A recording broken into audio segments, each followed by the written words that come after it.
in yet another move resisting President Donald Trump's repeated demands to rein in North Korea. China not only refused to immediately condemn the rogue nation for its missile launch over Japan on Tuesday, but again called for the removal of the only viable projectile defense in the region. Although Trump has blamed China for not taking a harsh stance toward the consistently belligerent North Korea, the Asian giant may have already lost its ability to influence the rogue state. So instead of making Kim Jong-un's regime back down, Beijing is actually pushing for Seoul to remove its best defense. That is, the U.S. Supply Terminal High Altitude Area Defense (THAAD) system in South Korea is the only asset in the region that could bring down a missile coming out of North Korea, but China seems determined to see it removed.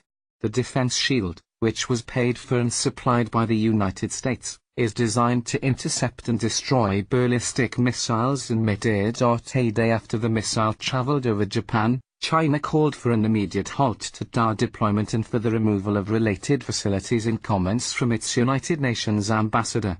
In the statement, China blamed THAAD deployment for jeopardizing geopolitical balance and undermining the strategic security interest of all regional countries, including China.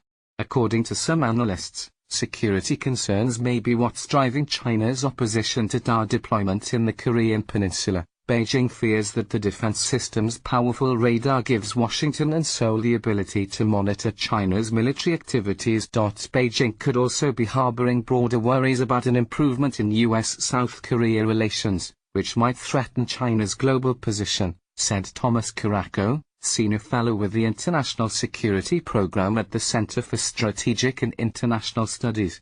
China doesn't like the closeness of the alliance between the US and South Korea, Caraco said. The missile defense is a technical and symbolic representation of the alliance, and China wants to use the North Korean threat to drive a wedge in the alliance, he added.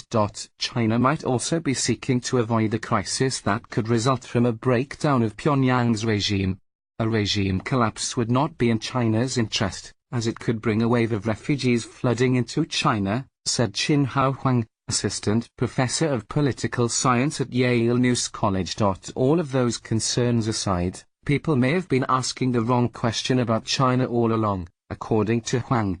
He cited the example of China's statement that the situation with Pyongyang was at a tipping point. What the statement indicates is that China is actually quite frustrated as well, Huang said. The assumption a lot of us have is that China has excessive influence on the North Korean regime. In reality, I think what the statement shows is that the Chinese also cannot control Kim Jong-un, Huang added. Notably, Kim and Chinese President Xi Jinping have yet to meet in person, an unprecedented situation in China-North Korea relations, since the personal relationship between heads of state has historically been very important. According to Huang, that they haven't met shows mistrust that has emerged in the past years between the two countries, he said. Earlier this year, Beijing engaged in a set of actions that have hit Seoul's economy and businesses, like clamping down on South Korean company Lotta's China operations, blocking online trade and banning tourist travel to the south, allegedly as a form of protest to THAAD deployment in the region. For some, China's opposition to THAAD deployment reflects the country's broader hesitation in taking a harsh stance toward North Korea. Already, Trump has repeatedly expressed his frustration with China over what he perceives to be the Asian giant's unwillingness to control the rogue nation. Last Tuesday, the U.S. Treasury announced sanctions against Chinese and Russian entities in a bid to pressure North Korea.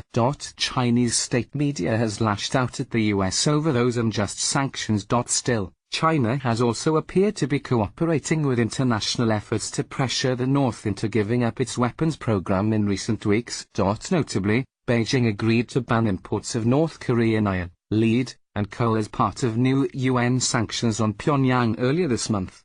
Trade between the two countries is also down. In July, China imported and exported goods worth $456.16 million with North Korea, down from $489 million in June.